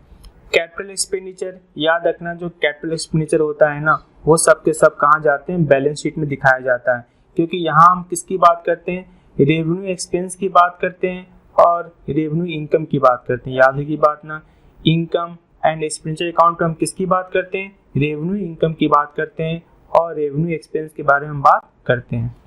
अब नेक्स्ट बात करते हैं अपने कैपिटल इनकम के बारे में बात करते हैं। जो कैपिटल इनकम होते हैं, कैपिटल इनकम मीन्स क्या हो, जैसे आपको कोई डोनेशन मिलता है किसी स्पेसिफिक पर्पज से तो आपकी लायबिलिटी बन जाती है, आप सिर्फ उसी पर्पज से उसको यूज करोगे और किसी पर्पज से आप उसे यूज नहीं कर सकते। तो ये कहाँ जाएगा आपका बैलेंस शीट में जाता है लायबिलिटी साइड। याद की बात ना, अगर आपको कोई डोनेशन मिला हुआ है किसी स्पेसिफिक पर्पज से तो आपके माइंड में क्या चल रहा है, आप सिर्फ उसी पर्पज से यूज कर सकते हो और किसी पर्पज से यूज नहीं कर सकते। तो इनडायरेक्टली आपके लिए क्या बन जाती है, वो लायबिलिटी बन जाती है, ठीक है। तो अल्टीमेट क्या हुआ, इनकम एंड एक्सपेंस अकाउंट पे हम क्या दिखाएंगे रेवेन्यू एक्सपेंस शो करेंगे, रेवेन्यू इनकम शो करेंगे, नॉन कैश एक्सपेंस शो करेंगे। लेकिन कौन से एक्सपेंस शो करेंगे जो कि आपने इस साल के लिए खर्च किया है, पिछले साल के लिए नहीं, नेक्स्ट ईयर के लिए नहीं। मैं पेमेंट की बात नहीं कर रहा हूँ, मैं तो एक्सपेंस की बात कर रहा हूँ। जो आपने एक्सपेंस किया वो किस साल के लिए है, इस साल का होना चाहिए, पिछले साल का एक्सपेंस नहीं होना चाहिए, नेक्स्ट ईयर का एक्सपेंस नहीं होना चाहिए। इस साल के लिए जो आपने एक्सपेंस किया है हम उसकी बात करेंगे। मैं एग्जांपल एक और लेता हूँ, मुझे जो चंदा मिला है ना वो मिला 100 रुपीज़, लेकिन 100 रुपीज़ में 30 रुपीज़ तो प्रीवियस ईयर वाला है। इसका मतलब मुझे इस साल का रिसीव कितना हुआ है 70 रुपीज़ रिसीव हुआ है। तो रिसीव तो कितना हो गया 100। अगर हम बात करें रिसीप्ट एंड पेमेंट अकाउंट तो रिसीप्ट एंड पेमेंट अकाउंट में रिसीप्ट क्या दिखेगा 100 रुपीज़। लेकिन अगर हम बात करूँ इनकम एंड एक्सपेंडिचर अकाउंट तो इनकम कितना आपका 70 रुपीज़ आपके लिए इनकम है। याद रखिए बात ना, 70 रुपीज़ मेरे लिए क्या आपका इनकम है, क्योंकि मुझे मिला तो कितना है 100 रुपीज़, लेकिन 100 रुपीज़ में 30 रुपीज़ कब का है प्रीवियस ईयर का है। इस साल का मुझे कितना मिला है 70 रुपीज़ मिला है। तो मैंने भी तो यही कहा, जो जिस साल का इनकम होता है उसे हम उस साल ही शो करेंगे, चाहे रिसीव हो चाहे रिसीव ना हो। जो जिस साल का एक्सपेंस है उससे हम उसी साल शो करेंगे, चाहे पेमेंट करूं चाहे पेमेंट ना करूं। आइए देखते हैं नेक्स्ट इसके क्या क्या फीचर्स हैं। अगर हम नेचर की बात करें तो इनकम एक्सपेंडिचर क्या शो करता है, क्या सरप्लस है, क्या डेफिसिट है, और सरप्लस, प्रॉफिट लॉस ये कौन शो करता है, नॉमिनल अकाउंट। तो याद रखना आपका जो इनकम एंड एक्सपेंडिचर अकाउंट होता है वो कौन से अकाउंट होता है, नॉमिनल अकाउंट होता है। सेकेंड बात करते हैं बेसिस। तो याद रखना जो इनकम एक्सपेंस अकाउंट बनता है वो कौन से बेसिस से बनता है, एक्रूअल बेसिस से बनता है। मींस जो जिस साल का एक्सपेंस है उसे हम उस साल ही शो करेंगे, चाहे पेमेंट करूं चाहे पेमेंट ना करूं। जो जिस साल का इनकम है उसे उस साल ही शो करेंगे, चाहे रिसीव हो चाहे रिसीव ना हो। और याद रखना ये किस नेचर का होना चाहिए, रेवेन्यू नेचर का होना चाहिए, कैपिटल नेचर का नहीं होना चाहिए। तो याद रखना जो भी कैपिटल नेचर के होंगे उस तरह का आइटम को हम क्या करेंगे, इग्नोर करेंगे, क्योंकि कैपिटल नेचर का आइटम कहाँ जाएगा, बैलेंस शीट में जाएगा। अकाउंटिंग पीरियड, सिंपल सी बात है, हम किस अकाउंटिंग पीरियड की बात करते हैं, हम करंट अकाउंटिंग पीरियड की बात करते हैं। जो मैंने एक्सपेंस किया है पिछले साल के लिए, जो मैंने एक्सपेंस किया है नेक्स्ट ईयर के लिए, उसको हम क्या करेंगे, इग्नोर करेंगे, यहाँ पर हम ध्यान नहीं देंगे। हम सिर्फ और सिर्फ किसकी बात करेंगे, करंट अकाउंटिंग पीरियड के इनकम एक्सपेंस के बारे में बात करेंगे। ओपनिंग बैलेंस और क्लोजिंग बैलेंस, तो याद रखना इनकम एक्सपेंस अकाउंट में कोई भी ओपनिंग बैलेंस नहीं होता, does not have opening balance. और जो क्लोजिंग बैलेंस होगा, क्लोजिंग बैलेंस या तो क्या होगा, सरप्लस, या फिर क्या होगा, डेफिसिट। और ये दोनों क्या होंगे, या तो कैपिटल फंड में ऐड होंगे या कैपिटल फंड में क्या होंगे, लेस होंगे। इनका जो मेन मोटिव होता है, इनका जो मेन पर्पस होता है, इनका मेन पर्पस क्या होता है, पता करना एनपीओ को क्या प्रॉफिट है, यानी क्या सरप्लस है, या फिर क्या होता है, क्या डेफिसिट है। अगर इनका जो सीआर साइड है, सीआर साइड मतलब इनकम साइड, अगर इनकम साइड अधिक है तो डिफरेंस क्या कहलाएगा, सरप्लस कहलाएगा। और यदि इनका डीआर साइड अधिक है तो डीआर साइड मीन्स एक्सपेंस अधिक है तो क्या कहलाएगा, डेफिसिट कहलाएगा। डेफिसिट क्या होता है, कैपिटल फंड में लेस हो जाएगा, और जो सरप्लस है वो क्या हो जाएगा, आपका कैपिटल फंड में ऐड हो जाता है। आइए देखते हैं नेक्स्ट। अब बात करते हैं distinction between the receipt and payment account और income and expenditure account. Receipt payment account और इनकम एंड एक्सपेंडिचर अकाउंट में क्या डिफरेंस है। पहले हम बात करते हैं नेचर। तो receipt and payment account cash की बात करता है। कैश कौन से अकाउंट होता है, रियल अकाउंट होता है। और जो इनकम एक्सपेंस अकाउंट होता है वो किसकी बात करता है, प्रॉफिट लॉस की बात करता है। तो कौन सा अकाउंट होगा आपका, नॉमिनल अकाउंट होगा। अगर साइड की बात करें, इसका जो डीआर साइड होता है वो क्या लिखते हो आप, रिसिप्ट, और जो सीआर साइड होता है उससे आप क्या लिखते हो, पेमेंट। इसका जो डीआर साइड होता है वहाँ क्या लिखते हो आप, एक्सपेंडिचर, और जो इसका सीआर साइड होता है उसे हम क्या लिखते हैं, इनकम साइड लिखते हैं। Opening balance, receipt and payment account का ओपनिंग बैलेंस होता है। इनका ओपनिंग बैलेंस क्या होगा, कैश और बैंक। बैंक पॉजिटिव भी हो सकता है, निगेटिव भी हो सकता है। इनकम और एक्सपेंडिचर अकाउंट का कोई भी ओपनिंग बैलेंस नहीं होता। क्लोजिंग बैलेंस, इनका क्लोजिंग बैलेंस भी क्या होगा, कैश होगा या फिर बैंक होगा। बैंक निगेटिव भी हो सकता है। इनका जो क्लोजिंग बैलेंस होता है वो या तो क्या होगा, सरप्लस, या फिर क्या होगा, डेफिसिट। अगर इनका इनकम साइड अधिक है तो क्या होगा, सरप्लस। अगर इनका एक्सपेंडिचर साइड अधिक है तो क्या होगा, इनका डेफिसिट। अब बात करते हैं कैपिटल और रेवेन्यू एक्सपेंडिचर की बात करते हैं। जहाँ तक बात किसकी है, आपकी कैश बुक की बात है। तो कैश बुक में चाहे वो कैपिटल नेचर का हो चाहे रेवेन्यू नेचर का हो, हम दोनों चीज़ों को शो करते हैं, बोथ। लेकिन अगर हम बात करें इनकम एंड एक्सपेंडिचर में तो वहाँ सिर्फ और सिर्फ किसकी बात होती है, रेवेन्यू नेचर की बात होती है, कैपिटल नेचर की बात नहीं होती। Period of income and expense, ये जो बात होती है ना रिसीप्ट में पेमेंट साइड, उसे कोई फर्क नहीं पड़ता कि जो उसे पैसा आ रहा है वो करंट ईयर का है, प्रीवियस ईयर का है या नेक्स्ट ईयर का है। वो सिर्फ मतलब किससे होता है, ड्यूरिंग करंट ईयर जो भी उसे पैसा मिलेगा, चाहे वो करंट ईयर का हो, चाहे प्रीवियस ईयर का हो, चाहे नेक्स्ट ईयर का हो, वो सबको रिकॉर्ड करता है।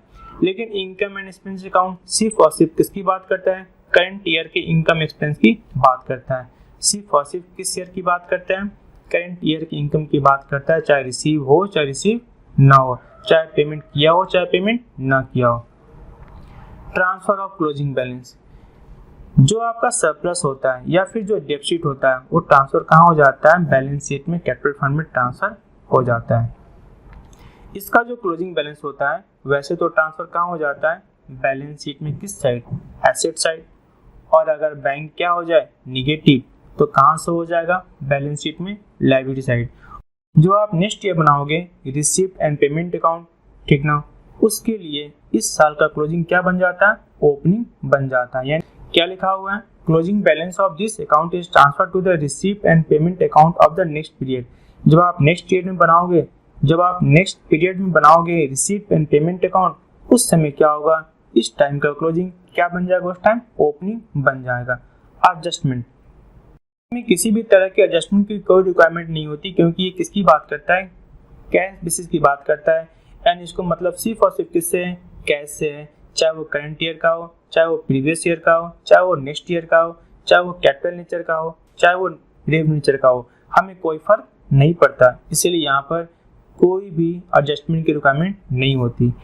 इनकम एंड एक्सपेंस अकाउंट में एडजस्टमेंट की रिक्वायरमेंट होती है, क्योंकि वहाँ पर हम क्या करते हैं, जो जिस साल का इनकम होता है उसे हम उस साल ही शो करते हैं, चाहे रिसीव हो चाहे रिसीव ना हो। जो जिस साल का एक्सपेंस होता है उसे उसी साल शो करते हैं, चाहे पेमेंट किया हो चाहे पेमेंट ना किया हो। तो वहाँ पर prepaid, outstanding, accrual, income receipt advance को हमें क्या करना पड़ता है, एडजस्टमेंट करना पड़ता है।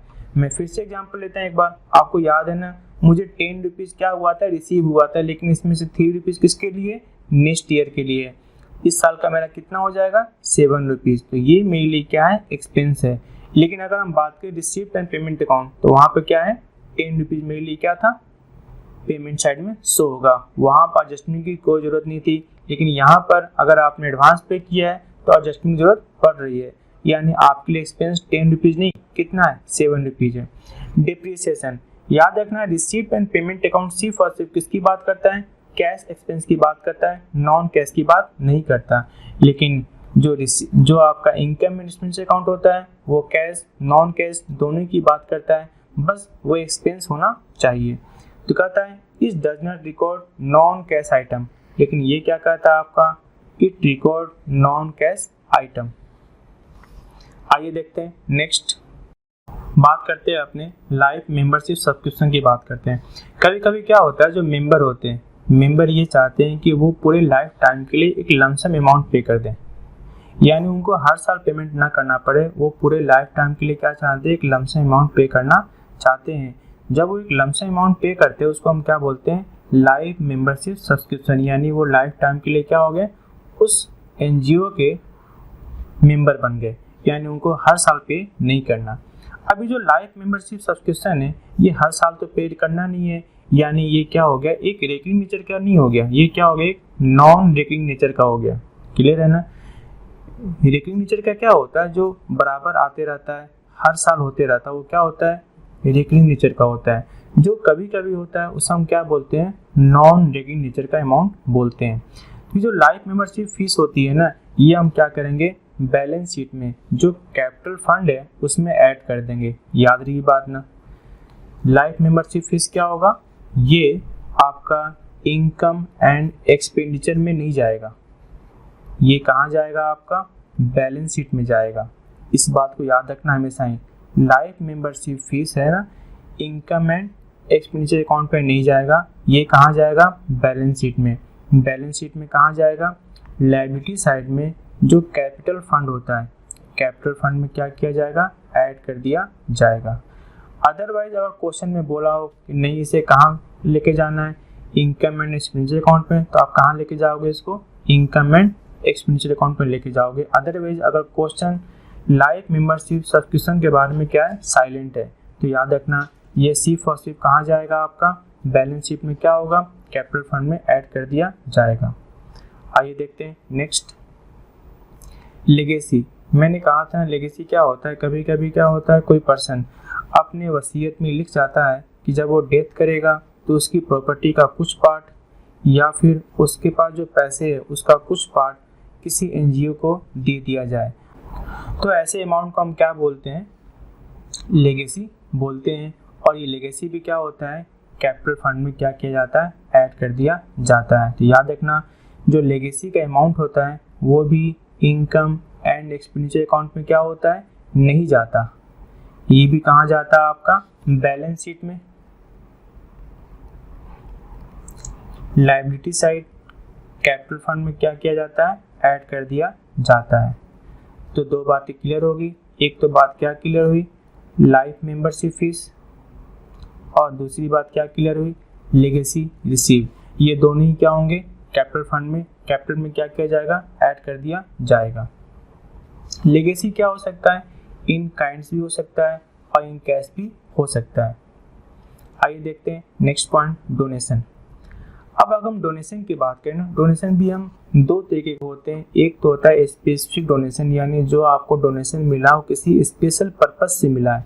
जैसे आपको डोनेशन किसके लिए मिला है, बिल्डिंग के लिए मिला है। डोनेशन आपको किसके लिए मिला है, स्विमिंग पूल बनाने के लिए मिला है। तो मेरी बात सुनो, आपके माइंड में क्या चल रहा है, अगर आपको कोई पैसा दे और कहे कि ये पैसा का आपको यूज किसके लिए करना है, सिर्फ और सिर्फ बिल्डिंग के लिए करना है, तो आपके लिए तो एक लायबिलिटी क्रिएट हो गई। पैसा तो आ रहा है लेकिन ये आपके लिए क्या बन गया, यानी आपके पास जो बनाओगे receipt and payment account, receipt and payment account, तो ये रिसीप्ट साइड में तो आएगा, पैसा तो आ रहा है, लेकिन ये आपके लिए इनकम एंड एक्सपेंडिचर नहीं है। कारण क्या है, क्योंकि इसके साथ एक जुड़ गया लायबिलिटी। लायबिलिटी क्या जुड़ गया, आपको इस पैसे का यूज सिर्फ और सिर्फ किसके लिए करना है, बिल्डिंग के लिए करना है। आपको इस पैसे का यूज सिर्फ और सिर्फ किसके लिए करना है, स्विमिंग पूल के लिए करना है। तो याद रखना, इस तरह का डोनेशन जो किसी स्पेशल पर्पज से मिलता है वो कहाँ जाएगा, आपके बैलेंस शीट में लायबिलिटी साइड शो करेंगे। कहाँ शो करेंगे, बैलेंस शीट में लायबिलिटी साइड शो करेंगे। रिसिप्ट तो आ रहा है, रिसिप्ट में तो जाएगा, लेकिन आपका इनकम एंड एक्सपेंडिचर में नहीं जाएगा। अब बात करते हैं जनरल डोनेशन के बारे में, यानी आपको जो डोनेशन मिला है उसके साथ कोई भी कंडीशन नहीं जुड़ा हुआ है, यानी इस डोनेशन के पैसे को आप किसी भी पर्पस के लिए यूज कर सकते हो। तो ये कहाँ जाएगा, आपका इनकम एंड एक्सपेंडिचर अकाउंट में कहाँ जाएगा, सीआर साइड में शो किया जाएगा। तो दो बातें क्लियर होगी। अगर आपको डोनेशन मिला किसी स्पेशल पर्पज से, तो याद रखना वो आपके लिए क्या बन जाता है, लायबिलिटी, क्योंकि उस डोनेशन का यूज सिर्फ और सिर्फ आप उसी पर्पज से कर सकते हो। इसे हम कहाँ शो करेंगे, बैलेंस शीट में लायबिलिटी साइड शो करेंगे। और अगर जनरल डोनेशन है, यानी डोनेशन किसी स्पेशल पर्पज से नहीं मिला हुआ है, इस डोनेशन को आप किसी भी पर्पज से यूज कर सकते हो, तो ये आपके लिए क्या बन जाता है, इनकम बन जाता है। और इसे हम कहाँ शो करेंगे, इनकम एंड एक्सपेंडिचर अकाउंट में इनकम साइड यानी सीआर साइड शो करेंगे। वैसे दोनों ही रिसिप्ट है, तो रिसिप्ट में तो जाएगा ही, क्योंकि रिसिप्ट किसकी बात करता है, कैश आने की बात करता है, चाहे वो कोई भी पर्पस हो, हमें कोई फर्क नहीं पड़ता।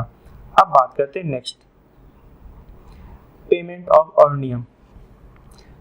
कभी कभी क्या होता है, आपके हॉस्पिटल है, वहाँ पर बड़े बड़े डॉक्टर आते हैं, कभी कभी उनको आप जो फीस पे करते हो। आपके स्कूल है, उस स्कूल में क्या होते हैं, कभी कभी कई लोग गेस्ट लेक्चर देने के लिए आते हैं, यानी वो आपके एम्प्लॉय नहीं है, और उसको आप जो पेमेंट करते हो उसको हम क्या बोलते हैं, अर्नियम बोलते हैं। ये कहाँ जाएगा, आपका इनकम एंड एक्सपेंडिचर अकाउंट में किस साइड जाएगा, एक्सपेंस साइड यानी डीआर साइड आप शो करोगे।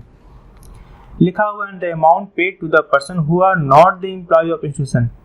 वो आपके इंस्टीट्यूशन के एम्प्लॉय नहीं है, अगर आप उसको पेमेंट करते हो उसे हम क्या बोलते हैं, अर्नियम बोलते हैं। और ये आपका कहाँ जाता है, इनकम एंड एक्सपेंडिचर अकाउंट में डीआर साइड जाएगा। Treatment of sale of old newspaper, अगर आप ओल्ड न्यूज़पेपर बेचोगे तो आपके लिए क्या है, इनकम है। ये कहाँ जाएगा, प्रॉफिट एंड लॉस अकाउंट में किस साइड जाएगा, इनकम साइड शो किया जाएगा। याद रखना ये आपके लिए कौन सा रिसिप्ट है, रेवेन्यू रिसिप्ट है। और ये कहाँ जाएगा, आपका इनकम एंड एक्सपेंस अकाउंट में इनकम साइड यानी किस साइड जाएगा, सीआर साइड शो किया जाएगा। आइए देखते हैं next, treatment of sale of old fix assets. अगर आप किसी ओल्ड फिक्स एसेट को क्या करते हो, सेल करते हो, तो ये जो रिसिप्ट है वो रिसिप्ट कौन सा होगा, आपका कैपिटल रिसिप्ट होगा। यानी रिसिप्ट एंड पेमेंट अकाउंट में रिसिप्ट साइड तो आप इसे क्या करोगे, शो करोगे। लेकिन जब बात किसकी होगी, इनकम एंड एक्सपेंडिचर अकाउंट की, तो वहाँ बात किसकी होगी, प्रॉफिट और लॉस की बात होगी। जैसे मान लो आपकी जो फिक्स एसेट हो कितने की है, 10 रुपीज़ की, और आपने इसे क्या किया, 7 रुपीज़ में सेल किया है, तो ये 7 रुपीज़ कहाँ जाएगा, आपका रिसिप्ट साइड। और आपको अल्टीमेट हो क्या गया, लॉस। 10 का चीज आपने कितने बेचा, 7 रुपीज का। ये जो 3 रुपीज का लॉस हो गया, इसे हम कहाँ दिखाएंगे, इनकम एंड एक्सपेंडिचर अकाउंट में दिखाएंगे। इनकम एंड एक्सपेंडिचर अकाउंट में किस साइड शो करेंगे, डीआर साइड शो करेंगे। अब दूसरी बात करते हैं, 10 रुपीज की चीज आपने कितने बेच दिया, 12 रुपीज में बेचा है, तो रिसिप्ट कितना आ रहा है, 12 रुपीज। लेकिन इनकम कितना आपका, 2 रुपीज का। 10 का चीज आपने कितने बेच दिया, 2 रुपीज प्रॉफिट में बेचा है, तो ये 2 रुपीज कहाँ जाएगा आपका, इनकम एंड एक्सपेंडिचर में जाएगा। और किस साइड जाएगा आपका, सीआर साइड जाएगा। ठीक ना, क्लियर हो गया। Treatment of sale of old fix asset, जितने बेचोगे वो तो आपकी रिसिप्ट है, जो लॉस होगा वो कहाँ जाए, इनकम एंड एक्सपेंडिचर में, जो प्रॉफिट होगा वो भी कहाँ जाएगा, इनकम एंड एक्सपेंडिचर में। लॉस हुआ है तो डीआर साइड, इनकम हुआ है तो कहाँ जाएगा आपका, सीआर साइड जाएगा। नेक्स्ट बात करते हैं, कैपिटल फंड की बात करते हैं। मैंने कहा था ना, मेंबर जो भी पैसा कंट्रीब्यूट करता है उसे हम कहाँ शो करते हैं, कैपिटल फंड में क्या करते हैं, दिखाते हैं। उसके बाद जो भी सरप्लस होता है, जो भी डेफिसिट होता है, वो भी क्या होता है, कैपिटल फंड में ऐड हो जाएगा। और अगर डेफिसिट है तो कैपिटल फंड में क्या हो जाएगा, लेस हो जाएगा। तीसरी बात ये होती है, कभी कभी क्वेश्चन में लिखा होता है किसी डोनेशन के बारे में, डोनेशन के इतना पोर्शन क्या करना है, कैपिटलाइज करना है। तो याद रखना, उस डोनेशन का उतना पोर्शन हम क्या करेंगे, कैपिटल फंड में ऐड कर देंगे। जैसे मान लो आपको डोनेशन कितना मिला, 100 रुपीज, और लिखा हुआ है इस डोनेशन का क्या करना है, 70% कैपिटलाइज करना है। तो याद रखना 100 का 70% कितना होगा, 70 रुपीज। ये 70 रुपीज क्या होगा, आप कैपिटल फंड में क्या करोगे, ऐड करोगे। और जो बाकी 30 रुपीज है ना, वो कहाँ दिखाओगे आप, इनकम एंड एक्सपेंडिचर में शो करोगे। किस साइड आप शो करोगे, इनकम एंड एक्सपेंडिचर की आप किस साइड शो करोगे, सीआर साइड में शो करोगे। फिर से मेरी बात सुनना, कभी कभी डोनेशन के बारे में लिखा होता है कि इतना पोर्शन क्या किया जाएगा, कैपिटलाइज किया जाएगा। तो याद रखना उतना पोर्शन आप क्या कीजिएगा, कैपिटलाइज कीजिएगा, यानी उसे कैपिटल फंड में क्या करोगे, ऐड करोगे। कैपिटल फंड कहाँ दिख रहा होता है, बैलेंस शीट में। बैलेंस शीट में किस साइड दिख रहा होता है, लायबिलिटी साइड में शो हो रहा होता है। और जो बाकी 30% है ना, बाकी जो 30% है उसे आप कहाँ दिखाओगे, इनकम एंड एक्सपेंडिचर में शो करोगे। किस साइड शो करोगे आप, सीआर साइड शो करोगे। तीसरी बात यह है कि जो ओपनिंग कैपिटल फंड कैसे निकालते हैं। याद रखना, अगर हम ओपनिंग एसेट में से अगर ओपनिंग लायबिलिटी को क्या करें, लेस कर दें, तो क्या निकल के आएगा, हमारा ओपनिंग कैपिटल निकल के आएगा। हमें बाद में रिक्वायरमेंट पड़ेगी ओपनिंग कैपिटल फंड का, ठीक ना, तो मैं उसमें डिटेल में बताऊंगा कैसे कैसे निकालते हैं। फिलहाल इतना ही जान लो, अगर ओपनिंग एसेट में से क्या लेस कर दोगे, ओपनिंग लायबिलिटी क्या करोगे, लेस करोगे, तो क्या निकलेगा आपका, ओपनिंग कैपिटल निकल के आएगा। आपको यही होता है ना, एसेट इक्वल टू क्या होता है आपका, कैपिटल प्लस लायबिलिटी। अगर एसेट में से आप क्या लेस कर दो, लायबिलिटी को लेस कर दो, तो क्या निकल के आएगा आपका, कैपिटल निकल के आ जाएगा। तो वही बात है, आपका जो ओपनिंग कैपिटल फंड है इक्वल टू क्या होता है आपका, opening asset minus opening liability. यानी आपके क्वेश्चन में आपका ओपनिंग एसेट दिया रहेगा, ओपनिंग लायबिलिटी दिया रहेगा। अगर आप ओपनिंग एसेट में से क्या लेस कर दोगे, ओपनिंग लायबिलिटी लेस कर दोगे, तो क्या निकल जाएगा आपका, ओपनिंग कैपिटल फंड निकल के आ जाएगा, ठीक ना। तो कभी कभी आपके क्वेश्चन में ओपनिंग कैपिटल नहीं दिया रहेगा, ऐसे केस में आपको ओपनिंग कैपिटल निकालना होगा। और ओपनिंग कैपिटल कैसे निकलता है, अगर अपने ओपनिंग एसेट में से क्या लेस कर दें, ओपनिंग लायबिलिटी लेस कर दें, तो क्या निकलेगा आपका, ओपनिंग कैपिटल फंड निकल के आ जाता है। दूसरी बात हम ऐसे ही बोल सकते हैं, जो भी एसेट से अधिक होता है, एक्सेस ऑफ एसेट, जो भी आपका एसेट लायबिलिटी से अधिक होता है उसे हम क्या बोलते हैं, कैपिटल बोलते हैं। क्योंकि पता है ना, एसेट इक्वल टू क्या होता है, कैपिटल प्लस लायबिलिटी होता है। अगर हम क्या करें, एसेट में से लायबिलिटी को लेस कर दें, तो क्या निकल जाएगा, कैपिटल। तो हम बोल सकते हैं एसेट लायबिलिटी से जितना अधिक होता है वो सब के सब क्या होते हैं, आपके कैपिटल होते हैं। आइए देखते हैं नेक्स्ट।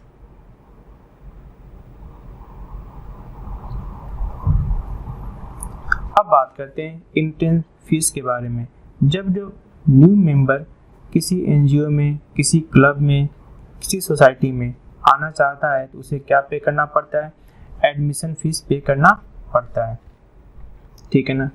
अब इसकी अकाउंटिंग ट्रीटमेंट कैसे कैसे होगी, ठीक ना। सबसे पहले हम बात करते हैं जो भी रूल्स होगा, ठीक ना। जैसे मान लो अगर आपका जो एनजीओ है उसमें रूल्स ये है कि जो भी एडमिशन फीस आएगा उसे क्या करना है, कैपिटलाइज करना है। तो ये फिर कहाँ जाएगा, बैलेंस शीट में।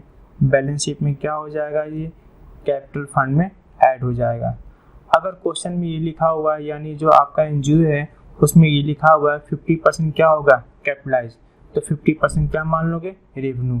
50% क्या हो जाएगा आपका, कैपिटल फंड में ऐड हो जाएगा। और जो बाकी 50% बचेगा वो कहाँ जाएगा, आपका इनकम एंड एक्सपेंडिचर अकाउंट में जाएगा। जो बाकी आपका 50% बचेगा वो कहाँ जाएगा, आपका इनकम एंड एक्सपेंडिचर अकाउंट में जाएगा। तो डिपेंड करता है कि आपकी जो एनजीओ है वो क्या फॉलो करती है, क्या रूल्स फॉलो करती है। अगर एनजीओ में लिखा होगा जो भी एडमिशन फीस होगा वो क्या होगा, कैपिटलाइज होगा, तो कहाँ जाएगा, बैलेंस शीट में कैपिटल फंड में ऐड हो जाएगा। अगर क्वेश्चन में लिखा होगा कि 50% क्या हो जाएगा, कैपिटल होगा, और बाकी 50% कहाँ जाएगा, आपको इनकम मानना है, तो ठीक है, जो भी एडमिशन फीस आएगा उसका 50% क्या कर दोगे, कैपिटलाइज कर दोगे, यानी कैपिटल फंड में क्या करोगे, ऐड करोगे। और जो बाकी 50% है वो कहाँ जाएगा, आपका इनकम एंड एक्सपेंडिचर अकाउंट में जाएगा। अगर इस तरह का कोई भी रूल नहीं है, यानी क्वेश्चन में इस तरह की कोई इंफॉर्मेशन नहीं है, तो याद रखना जो भी इंट्रेंस फीस होगा उससे हम क्या मानेंगे, रेवेन्यू इनकम मान लेंगे। याद रखिए बात ना।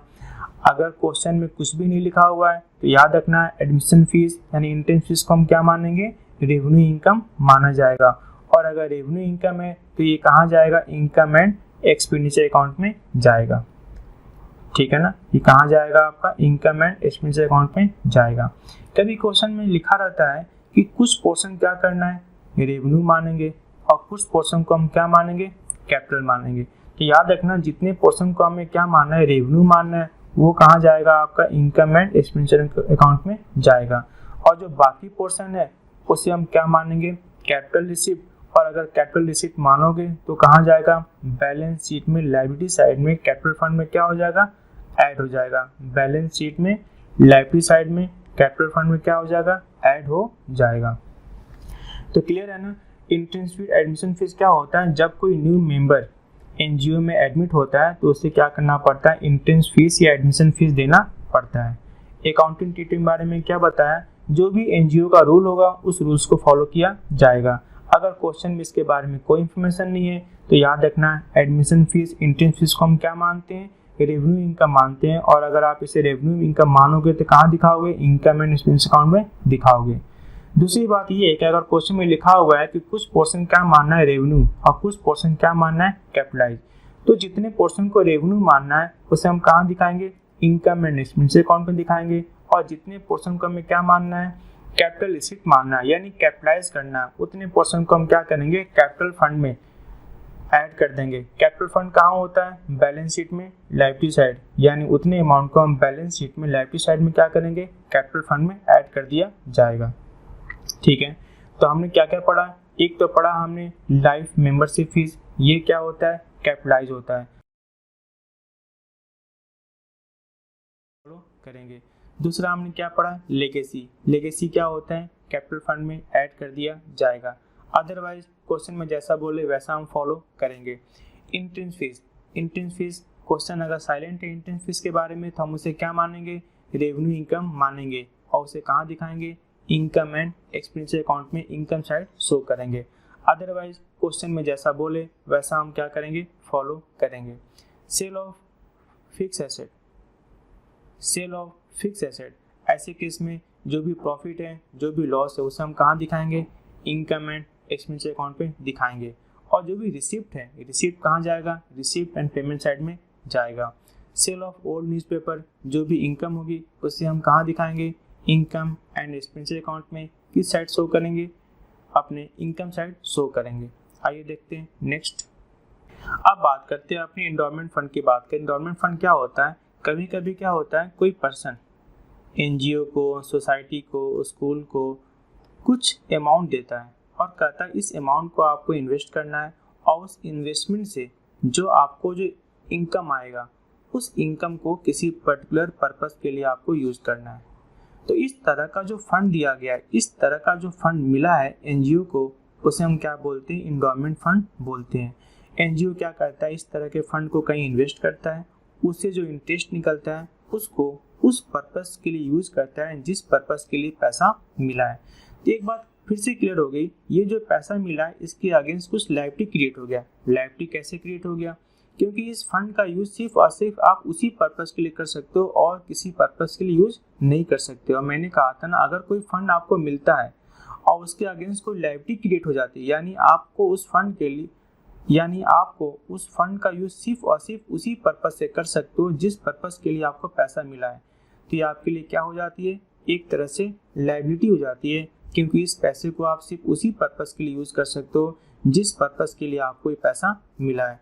तो ये आपका क्या होगा? इनकम एंड एक्सपेंडिचर अकाउंट में आप शो ना करके इसे कहाँ शो करोगे? आप बैलेंस शीट में लायबिलिटी साइड में शो करेंगे। याद रखिए बात ना, अगर आपको एंडोमेंट फंड मिला हुआ है तो उसे आप कहाँ शो करोगे? बैलेंस शीट में किस साइड शो करोगे? लायबिलिटी साइड शो करोगे एंडोमेंट फंड के नाम से। इसे आप इनकम एंड एक्सपेंडिचर अकाउंट पे शो नहीं करोगे, क्योंकि ये आपको जो मिला है ना किसी स्पेसिफिक पर्पस से मिला है और आपको इससे होने वाली इनकम को सिर्फ और सिर्फ उसी पर्पस के लिए यूज कर सकते हो और किसी पर्पस के लिए यूज नहीं कर सकते। It is a capital receipt because it provide a permanent income to the institution. क्योंकि इस फंड को आप कहीं ना कहीं इन्वेस्ट करोगे, उस इन्वेस्टमेंट से क्या होगा? आपको इनकम जनरेट होगी। तो हम कह सकते हैं कि एंडोमेंट फंड से क्या होता है? परमानेंट इनकम क्रिएट हो जाती है। ये ऐसा भी हो सकता है, कभी कभी क्या होता है, कोई पर्सन फिक्स डिपॉजिट कर देता है, जैसे मान लो 5 करोड़ का फिक्स डिपॉजिट कर दिया और ये आपको उसने दे दिया किसी एनजीओ को, और क्या बोला? इससे जो मिलने वाला इंटरेस्ट है उस इंटरेस्ट का आप क्या करोगे? यूज करोगे किसी स्पेसिफिक पर्पस के लिए जो इसने बताया है। तो इस पर्सन के लिए यानी इस एनजीओ के लिए ये जो इंटरेस्ट है और ये जो अमाउंट है क्या बन जाता है? लायबिलिटी। क्योंकि सिर्फ और सिर्फ जिस पर्पस के लिए मैंने ये पैसा दिया है सिर्फ उसी पर्पस से आप इस फंड को यूज कर सकते हो। इसीलिए ये आपके लिए इनकम ना होके हम इसे कहाँ दिखाते हैं? बैलेंस शीट में लायबिलिटी साइड शो करते हैं। क्लियर है ना? फिर से मैं एक बार बताता हूँ, एंडोमेंट फंड क्या होता है? जब कोई पर्सन किसी संस्था को, एनजीओ को, सोसाइटी को, ट्रस्ट को कोई फंड देता है और ये कहता है इस फंड को से मिलने वाला जो इंटरेस्ट होगा, इस फंड से जो मिलने वाला इनकम होगा, उसका सिर्फ आप किसी पर्टिकुलर पर्पस के लिए यूज कर सकते हो। तो याद रखना, इस तरह का फंड के लिए क्या बन जाती है? लायबिलिटी बन जाती है। इसलिए इसे हम कहाँ शो करते हैं? बैलेंस शीट में कहाँ शो करते हैं? लायबिलिटी साइड में शो करते हैं। ठीक है, नेक्स्ट क्लास में हम पढ़ेंगे सब्सक्रिप्शन के बारे में, सब्सक्रिप्शन कैलकुलेट कैसे किया जाता है। ठीक है, ओके, थैंक यू।